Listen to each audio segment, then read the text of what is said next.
Video में हम MTH 101 का लेक्चर नंबर 31 पढ़ेंगे, जिसका टॉपिक है evaluating definite integral by substitution. यानी आपने सब्स्टिट्यूशन मेथड से अगर इंटीग्रेशन करनी है तो वो कैसे करेंगे आप। सबसे पहला पॉइंट है हमारे पास, evaluate definite integral by substitution then use this. जब आपने पहले क्या करना है, जब भी आपको डेफिनेट इंटीग्रल बेसिकली क्या होता है, जिसके अंदर आपको लिमिट्स दी हुई होती हैं। ठीक है, एक लोअर लिमिट होती है और एक अपर लिमिट होती है। तो आपने क्या करना है कि जो डेफिनेट इंटीग्रल होगा, यानी ये जो फंक्शन है, उसको पहले आपने एवेलुएट कर लेना है। ठीक है, पहले उसकी इंटीग्रेशन आपने कर लेनी है, देन उसकी लिमिट्स ए बी जो लिमिट्स होंगी वो आप साइड पे अप्लाई करेंगे। दूसरे पॉइंट में कहा जा रहा है कि first represent definite integral in form, इस फॉर्म में उसको रिप्रेजेंट करें, और ये जो एफ ऑफ एक्स है उसको हम h of g of x कह सकते हैं, और साथ में जी ऑफ एक्स का अलग से डेरिवेटिव भी लिखा हो। यानी जैसे आप कंपोजिट फंक्शंस पढ़ते हैं ना, एक फंक्शन के अंदर दूसरा फंक्शन है, तो ये जो अंदर वाला फंक्शन होता है ना, उसको आप इस तरह से जी ऑफ एक्स की फॉर्म में लिख लें, उसका डेरिवेटिव फाइंड करें और वो साथ में लिख लें। फिर आप क्या करें, सब्स्टिट्यूशन बनाएं, u is equal to g of x, और फिर आप उस u का डेरिवेटिव लें, और इधर से g का डेरिवेटिव g डैश हो जाएगा, साथ में dx। लेकिन अब हमने लिमिट्स जो है वो चेंज करनी पड़ेंगी।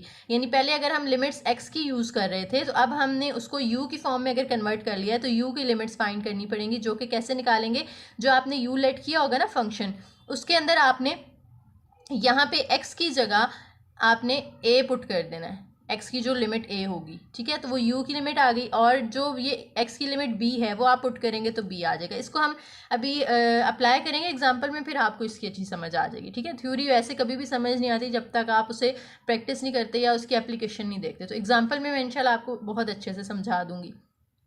उसको लिखने का तरीका ये होता है। ठीक है, चलते हैं अपनी एग्जाम्पल की तरफ। इंटीग्रल 0 से 2 तक लिमिट्स हैं x into x square plus 1 whole power 3 और साथ में dx। अब पीछे हमने इसके दो मेथड पढ़े ना, अभी पहले पेज पे जो हमने देखा है, टू मेथड्स से, तो हमने दोनों मेथड से यहाँ पे मैं सॉल्व करके आपको बता दूंगी, तो आपको जो इजी लगे आप वो पेपर के अंदर यूज़ कर सकते हैं।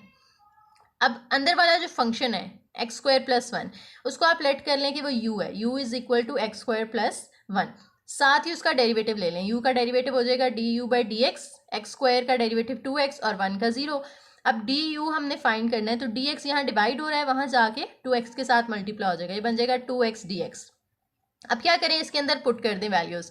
ये आपने जो लेट किया है फंक्शन, ये आपने u का है ना, तो u पावर 3 हो जाएगा, तो इंटीग्रल u पावर 3, साथ में dx और x dx की वैल्यू निकालनी है आपने। तो x dx की वैल्यू जब निकालनी है, तो 2 यहाँ मल्टीप्लाई हो रहा है, यहाँ जाके डिवाइड हो जाएगा, du बाई 2 और x dx आ जाएगा। तो यहाँ पे आपने क्या किया, x dx की जगह du बाई 2 लिख दिया। ठीक है, अब क्या करना है, 2 तो कांस्टेंट है, वो 1/2 बाहर निकाल लें, अंदर u क्यूब du रह जाएगा, और लिमिट्स हम वही 0 से 2 तक x वाली चलाते आ रहे हैं। अब u की इंटीग्रेशन करें, u पावर 4/4 हो जाएगा, साथ में लिमिट 0 से 2 तक अप्लाई कर दी, और u की जगह वापस क्या करें, पुट कर दें जो आपने लेट किया हुआ था u को, u is equal to x square plus 1। तो यहाँ एक्स स्क्वायर प्लस 1 पुट किया, इसकी पावर 4 ले लें, और ये जो 4 था ये मैंने 2 के साथ मल्टीप्लाई करके 8 कर दिया, बाहर इसकी लिमिट्स आ गई।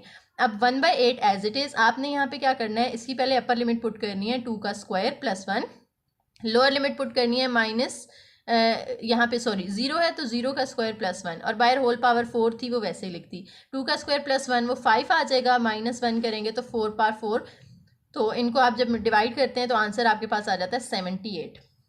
ये मेथड 1 था कि जिसमें हमने लिमिट्स जो हैं वो क्या की, हमने इंटीग्रेशन सारी फाइंड कर ली, एंड पे u की वापस वैल्यू पुट करने के बाद हमने इंटीग्रेशन में जो लिमिट्स थी वो x वाली ही यूज़ की। अब मेथड 2 के अंदर क्या है कि आपने जब u लेट किया है ना, u is equal to x square plus 1, तो आपने u की लिमिट्स निकाल लेनी है।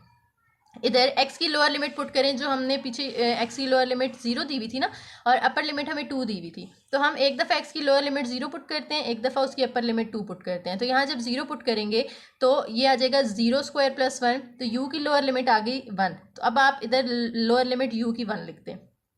अपर लिमिट x की 2 थी, तो 2 की यहाँ पुट करेंगे 2 स्क्वायर प्लस 1 वो 5 आ जाएगा, तो u की अपर लिमिट 5 आ गई। ठीक है, और ये जो एक्सप्रेशन था ना, ये वाला जो हमने यहाँ पे लिखा था वो हमने ले लिया है। ठीक है, आप शुरू से वैसे ही मतलब आपने u पुट किया और आंसर ये आ गया, यहाँ तक तो समझ आ गई होगी ना आपको, यही वाला एक्सप्रेशन मैं यूज़ कर रही हूँ आगे। अब u की लिमिट्स हमने चेंज कर दी हैं 1 से 5 तक, अब यहाँ x नहीं है, और आपने जब इसको सिंप्लीफाई किया u पावर 4/4 आया। अब आपको यहाँ पे u को रिप्लेस करने की ज़रूरत नहीं पड़ेगी।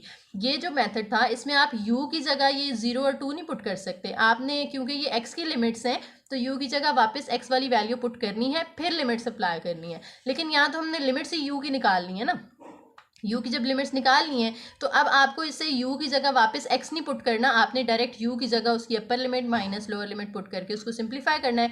आंसर फिर भी वही आया जो हमारा पहले आया था। ठीक है, तो एक मेथड तो ये है कि आप इंटीग्रेशन सारी कर लें, लिमिट्स चेंज ना करें, वही रहने दें जो क्वेश्चन के अंदर है, और एंड पे बस u की जगह वापस पुट कर दें x वाली वैल्यू जो आपने लेट की है।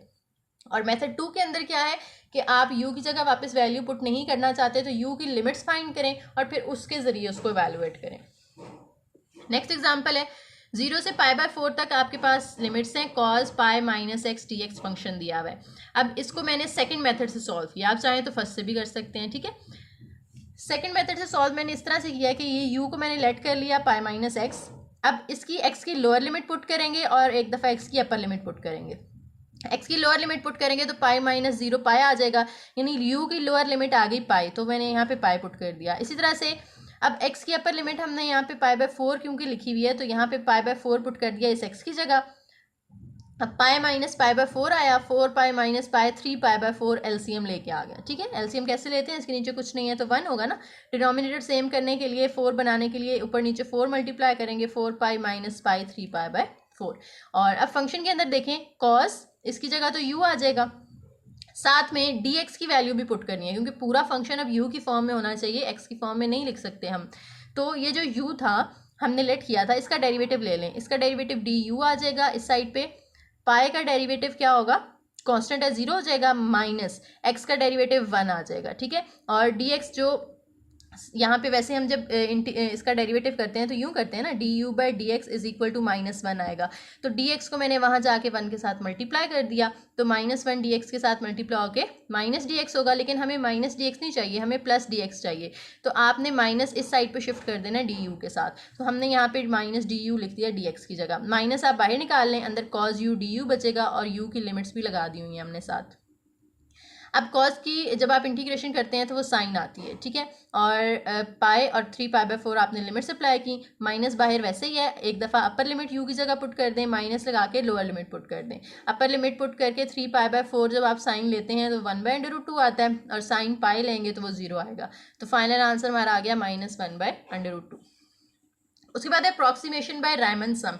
रायमन सम क्या होता है, ये नीचे जो एक्सप्रेशन आपको नज़र आ रहा है ना, पीछे हमने इंटीग्रल के इंट्रोडक्शन में पढ़ा था कि जब हम सिग्मा और लिमिट दोनों साथ में लगाते हैं तो वो इंटीग्रल बन जाता है। तो उसमें जो सिग्मा वाला एक्सप्रेशन था, ये जैसे सिग्मा f(x) डेल्टा x है, तो इससे हम कहते हैं रायमन सम। ये MCQ में अक्सर पूछा जाता है। इसे हम यूज़ करते हैं जब हमने अप्रॉक्सीमेट एरिया फाइंड करना हो, फिर जब हम इसके साथ लिमिट लगाते हैं तो वो इंटीग्रल बन जाता है। तो वो कहते हैं कि अगर आप लिमिट नहीं लगाना चाहते तो फिर ये जो अप्रॉक्सीमेशन है ज़्यादा इक्वल होती, ज़्यादा नियर होगी, ज़्यादा करीब होगी इक्वल टू डेफिनेट इंटीग्रल। चलिए, ये पहला हमारा छोटा सा था 31 लेक्चर, तो 32 भी हम इसी वीडियो के अंदर कर लेते हैं, दोनों लेक्चर्स एक साथ ही। लेक्चर नंबर 32 का टॉपिक है second fundamental theorem of calculus, यानी कैलकुलस का जो सेकंड फंडामेंटल थ्योरम है वो हमने इसके अंदर पढ़ना है। तो पहले हमें थोड़ी सी यहाँ पे डमी वेरिएबल की डेफिनेशन देख लेते हैं कि डमी वेरिएबल क्या होता है।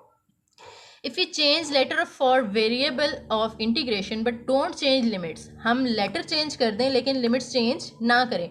जैसे पीछे हमने किया था, x की जगह हमने u लिख दिया था, लेकिन लिमिट्स हम अगर चेंज नहीं करते तो जो u है ना वो एज अ डमी वेरिएबल यहाँ पे हम उसको शो करेंगे। ठीक है, जैसे इंटीग्रेशन है a से b तक f(x) dx, आप x की जगह t भी लिख सकते हैं तो वो f(t) dt हो जाएगा, उसकी जगह y भी लिख सकते हैं f(y) dy हो जाएगा, u भी लिख सकते हैं f(u) du हो जाएगा। देखें फंक्शन में हमने वेरिएबल्स चेंज कर दिया लेकिन लिमिट्स चेंज नहीं की, ये भी a to b है, ये भी a to b है, लिमिट सेम है। तो ऐसे जो नंबर्स हैं ना, जैसे x t y u, ये सारे लेटर्स जो हैं ये क्या हैं, डमी वेरिएबल्स हैं, यानी ये सिर्फ रिप्रेजेंटेशन के लिए हैं। जैसे नीचे एग्जाम्पल देखें, x² dx है और इसकी इंटीग्रेशन 1 से 2 तक आपने लिमिट्स लगा के करनी है, तो x² की इंटीग्रेशन हो जाएगी x³ 3। ठीक है, साथ में इसकी लिमिट्स पुट कर दें 2 1, अपर लिमिट पुट करेंगे 2 का cube over 3 minus lower limit put करेंगे 1 का क्यूब ओवर 3, तो 8/3 माइनस 1/3 ये 7/3 आ गया। इसी तरह से अगर आप x की जगह डमी वेरिएबल यूज़ कर लेते हैं t, तो ये टी स्क्वायर हो जाएगा, लिमिट्स देखें सेम है, तो टी क्यूब बाय 3, इसको भी जब आप इवैल्यूएट करेंगे तो आंसर सेम आएगा। और अगर आप एक्स की जगह यू पुट कर देते हैं या वाई पुट कर देते हैं तो वाई स्क्वायर और वेरिएबल्स की जो लिमिट है वो 1 से 2 तक सेम है, तो वाई स्क्वायर की इंटीग्रेशन वाई क्यूब बाय 3 हो जाएगी। और जब आपने यहाँ पे लिमिट्स अप्लाई की हैं 1 से 2 तक, तो अपर लिमिट पुट करें, माइनस लगा के लोअर लिमिट पुट करें, तो आंसर आपका सेम आ रहा है। तो देखिए फाइनल आंसर पे हमारे कोई फ़र्क नहीं पड़ रहा अगर हम वेरिएबल में जो लेटर्स हैं वो चेंज कर दें, तो शर्त यह है कि लिमिट चेंज नहीं होनी चाहिए। नेक्स्ट है definite integral with variable upper limit, के अगर ऐसा आपके पास इंटीग्रल आ जाए जिसमें अपर लिमिट में वेरिएबल आ रहा है, ठीक है, एक्स आ रहा है। अभी तक हमने जितने भी क्वेश्चंस किए हैं उसमें कांस्टेंट होती थी लोअर लिमिट भी और अपर लिमिट भी, अगर अपर लिमिट में वेरिएबल आता है फिर हम उसको कैसे सॉल्व करते हैं। देखें जी, इंटीग्रेशन 2 से x तक है, टी स्क्वायर डी टी है, तो टी स्क्वायर की इंटीग्रेशन जब आप करेंगे तो वो टी क्यूब बाय 3 हो जाएगा, क्योंकि इंटीग्रेशन में क्या होता है +1 करना होता है और उसी सेम पावर के साथ हम डिवाइड कर देते हैं, तो 2 + 1 3/3 आ गया। अब आपने लिमिट्स पुट कर दी, lower limit 2 upper limit x, जब आप अपर लिमिट पुट करेंगे तो वो x क्यूब बाय 3 हो जाएगा, इसकी जगह x पुट कर दें, माइनस लोअर लिमिट पुट करेंगे तो वो 2 क्यूब बाय 3 हो जाएगा, तो वो 8/3 आ जाता है। तो ये जो आंसर आया हमारा ये x की फॉर्म में आ गया ना, तो यहाँ से हम कह सकते हैं the result is a function of x, कि जब आपके पास इंटीग्रल ऐसा हो कि अपर लिमिट में वेरिएबल आ रहा हो तो हमेशा आपका आंसर जो है वो फंक्शन ऑफ x होगा, ठीक है, अगर x अपर लिमिट में आ रहा है तो। Second fundamental theorem of calculus, इसके अब जो हमारा मेन टॉपिक है इस लेक्चर का उसकी तरफ चलते हैं। If integrand is continuous, integrand का मतलब है जिसकी इंटीग्रेशन कर रहे हैं, जैसे यहाँ पे टी स्क्वायर की इंटीग्रेशन करनी है ना, तो टी स्क्वायर हमारा इंटीग्रेंड है, then the derivative of a definite integral with respect to its upper limit is equal to integrand evaluated at upper limit. जैसे यहाँ पे हमने इंटीग्रेशन की, ठीक है, साथ ही आप क्या करें इसका डेरिवेटिव ले लें, टी स्क्वायर की आपने इंटीग्रेशन की और इसका जो आंसर आया है उसका आप डेरिवेटिव ले लें, ठीक है, डेरिवेटिव लेंगे तो वो आपके पास एक्स स्क्वायर आंसर आएगा। तो यहाँ से हमें ये पता चल रहा है कि जो फंक्शन आपके पास दिया हुआ था जब अपर लिमिट में वेरिएबल है, साथ ही अगर आप इसका डेरिवेटिव ले लेते हैं तो इसका आंसर ये आएगा, ये यहाँ पे पुट कर दें और एक्स स्क्वायर, ठीक है, फंक्शन ऑफ एक्स आएगा और पावर वही सेम रहेगी।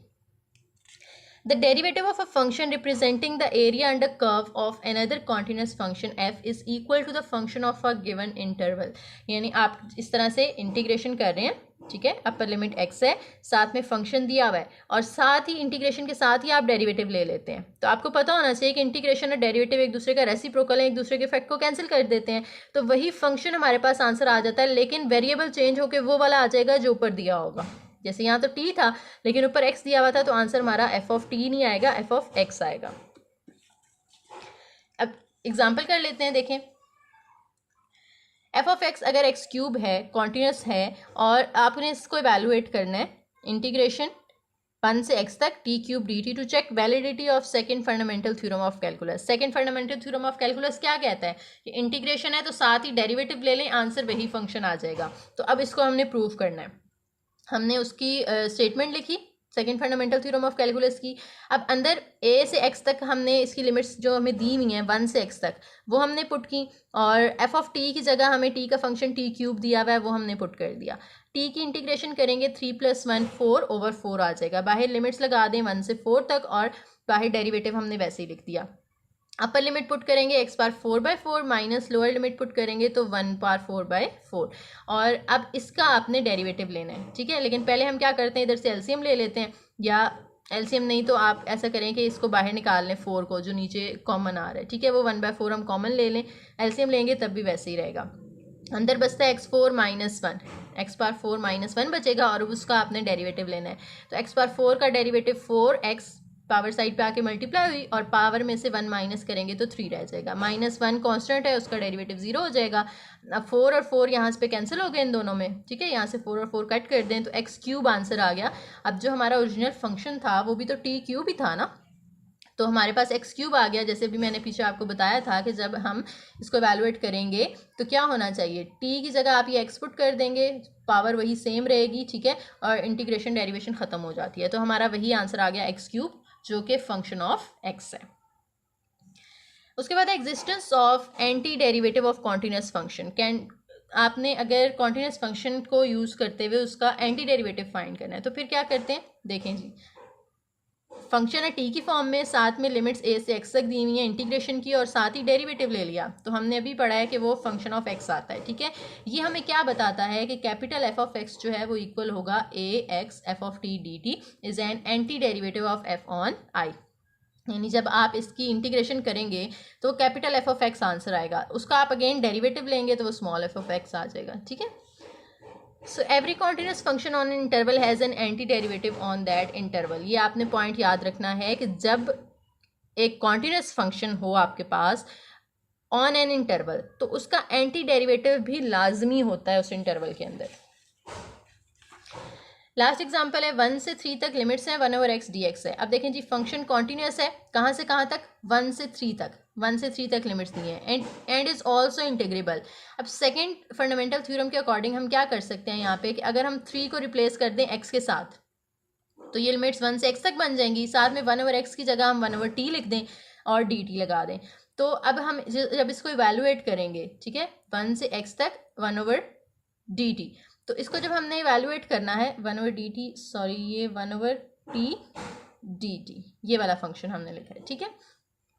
जब हमने इसको इवेलुएट करना है तो हम अगर इस फंक्शन को देखें तो पहले हम अपर लिमिट पुट करेंगे फंक्शन के अंदर, माइनस लगा के लोअर लिमिट पुट करेंगे। अपर लिमिट 3 है, लोअर लिमिट 1 है, तो वो हमने 3 माइनस 1 कर दी। अब ये जो एफ ऑफ 3 है हम इसको लिख सकते हैं कि ये 1 से 3 तक 1 ओवर टी डी टी की लिमिट है, और एफ ऑफ 1 का मतलब है कि 1 से 1 तक 1 ओवर टी डी टी की लिमिट है, क्योंकि ये अपर लिमिट है ना, तो 3 ऊपर आ जाएगा और लोअर लिमिट वही रहेगी जो यहाँ पे है 1, और यहाँ पे लोअर लिमिट यही रहेगी जो यहाँ है, और ये जो 1 दिया हुआ है ये हम अपर लिमिट में पुट कर देते हैं। तो इसको अगर हम कंबाइन करके लिखें तो हम यूँ भी लिख सकते हैं, क्योंकि 1 से 3 तक और 1 से 1 तक, तो 1 से 1 तक वो 1 से 3 के अंदर ही आ रहा है ना, इंटरवल के अंदर, तो हम उसको यूँ भी लिख सकते हैं 1 से 3 1 over T d T. It defines a function in terms of integral.